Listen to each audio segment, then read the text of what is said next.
冷氣不製冷，即日專人快速處理深層清洗，重拾冰涼空間。冷氣不製冷問題經常發生於炎熱天氣時，不僅令人不適，亦可能導致室內溫度失控。若冷氣製冷效果不佳，應立即檢查系統是否運作正常。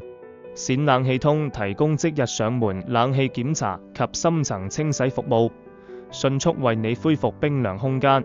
冼冷氣通亦提供其他專業冷氣服務，例如冷氣保養、檢查及安裝等。冷氣不製冷的常見原因：爐網過壯，冷氣爐網長期未清洗會阻礙空氣流通，降低製冷效果。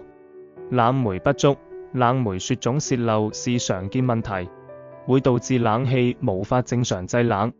壓縮機故障，壓縮機是冷氣核心，損壞會導致整體系統無法運作。室外機積塵，室外機撞污過多會導致熱交換效率下降。冼冷氣通亦提供其他專業冷氣服務，例如冷氣保養、檢查及安裝等。為何選擇專業深層清洗冷氣？若冷氣不製冷，原因來自積塵或冷凝片堵塞，一般家居清潔方式難以解決。專業技師利用高壓清洗及除菌設備，能徹底去除阻塞與細菌源頭，恢復製冷效率。冼冷氣通擁有多年經驗，處理各式冷氣異常問題，助你快速回復涼快舒適的生活環境。冼冷氣通亦提供其他專業冷氣服務，例如冷氣保養、檢查及安裝等。實用技巧：改善冷氣不製冷的4大自助方法。清潔爐網，每兩取出爐網並使用溫水清洗，徹底封鉗後再裝回。檢查冷氣溫度設定，確保溫度設定在24攝氏度或以下，並開啟強冷模式，維持室內密閉，確保門窗緊閉，避免冷氣流失。觀察出風口風力，若風力明顯減弱，應安排專業技師檢查冷氣系統。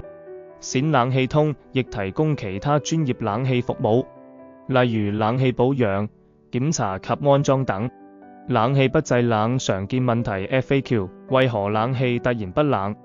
可能是爐網堵塞、冷媒不足或壓縮機異常。多久需補充一次冷媒？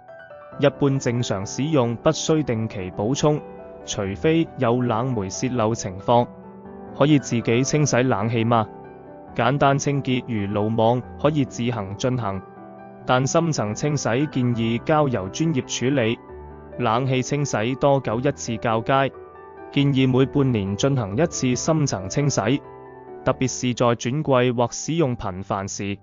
冷氣開機後沒冷風是壞了嗎？未必是壞了，可能是初步預熱或感應器設定問題。